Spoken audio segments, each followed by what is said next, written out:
Today we're reviewing Yesterday. Origins, that is. A graphical adventure game that is the sequel and in a way prequel to the 2012 game Yesterday. Yesterday Origins was released a whole 4 years later in 2016, thanks to a switch to a new publisher, Microids, who are well known for the Siberia series of games. It was still developed by Pendulo Studios, and unfortunately still contains flaws that I encountered with the previous game in the series. Oh, damn flaw. But more on that later. Yesterday introduced us to the angular-jawed, immortal and amnesiac character of John Yesterday, aka Brother Yago. My name is Miguel. Yago is only the name you gave me after helping me escape the Inquisition. Aka the son of Satan. You are Satan's son. Aka Choke. Okay, but his name is Choke. Choke. Choke. Choke, choke, choke, choke, choke, choke, choke. Stop it, Boris. Aka Vulcan. No, not that Vulcan.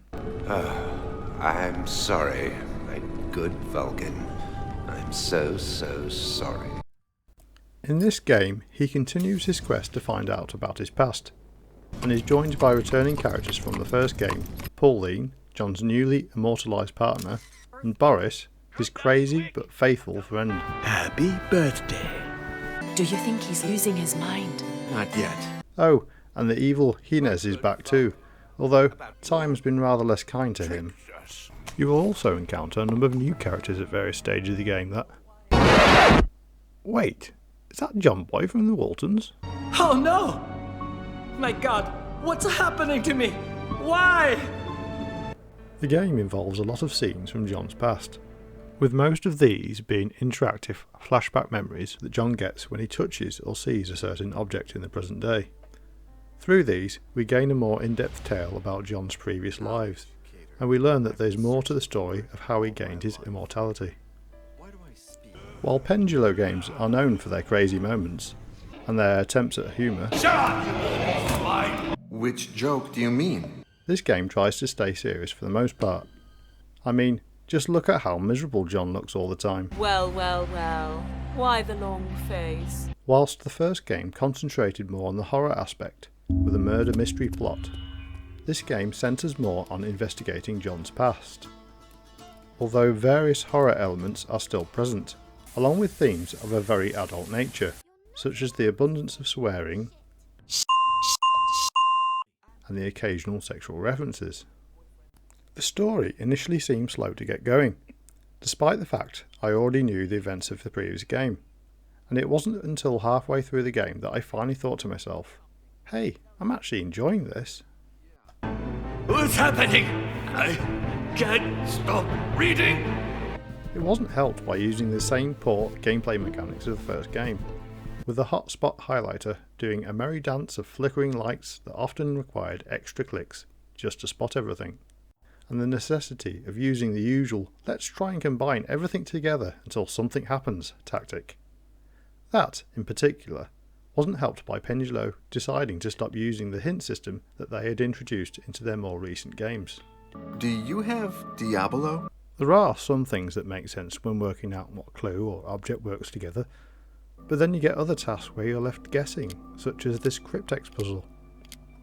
The game did offer a tutorial on how to do things at the start of the game, but I must admit I refused this as I thought, it's a point and click adventure game, what could be so difficult?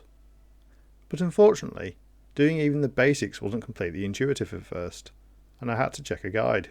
Thankfully, I eventually got used to the controls and found that you could examine objects or people more closely by dragging the mouse through an animation of said object and then clicking on points of interest.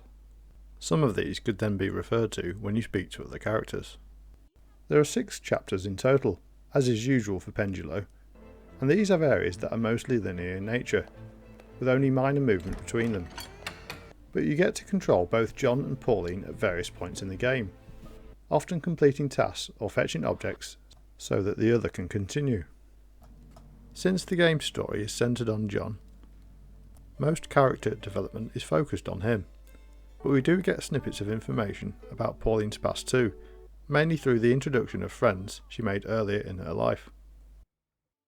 The autosave system, thankfully, worked well, offering a number of save points to return to, and making sure that my first encounter with a bug in the game wasn't as bad as it could have been. In all, I had 2 bugs in the game, although only one of them was game breaking, but both required a restart of the game to fix. It could have been much worse. Both issues occurred very late on in the game, with the first involving the menu disappearing and key presses not being recognised, and the second being a graphical glitch that kept menu icons in the middle of the screen long after they should have gone. Speaking of the graphics, they do look decent enough for a game from 2016. That's amazing! And I never felt at any point that anything looked particularly blurred. All the characters seem to be fully 3D, with 2D elements in the background, although cutscenes often resorted to the same approach of the previous game, whereby single frames captured the progress of a character in the scene. It could be described as artistic, but I feel it was more likely done to save time fully animating things. The sound quality overall seemed fine, but the voice acting itself often seemed a little bit naff. Do me a favor. When you see me around here, shout as if I was tearing your soul out. Don't kill me. With John sounding robotic, Do you think this time we'll get it right? and some of the accents of characters sounding like a poor impression. Megarat, an AI that stores data from paintings of all given artists in any given period in the world entirely. But then, this isn't new to Pendulo games. Brother Iago, you're as bad at acting as you are noble in spirit. It may seem like I have a negative opinion of the game, but this isn't true. I'm sorry about my negativity about all this. Sometimes I'm just so suspicious. I enjoyed the story and found the main characters likeable, particularly Boris. The game also ends well, concluding the story in a satisfactory way, yet still keeping the door open for a potential future game, should Pendulo want to do that. This sequel seemed more enjoyable than the first game, and slightly less weird, but I'd still recommend playing both of them in order.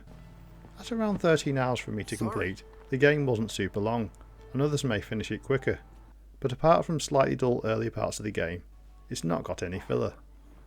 Ah! Details. If you like the first game, then this sequel is a definite purchase, and to be honest, I still reckon this is worth trying even if you didn't. Anyway, that's it for this video. It's goodbye from me, and please leave a comment below.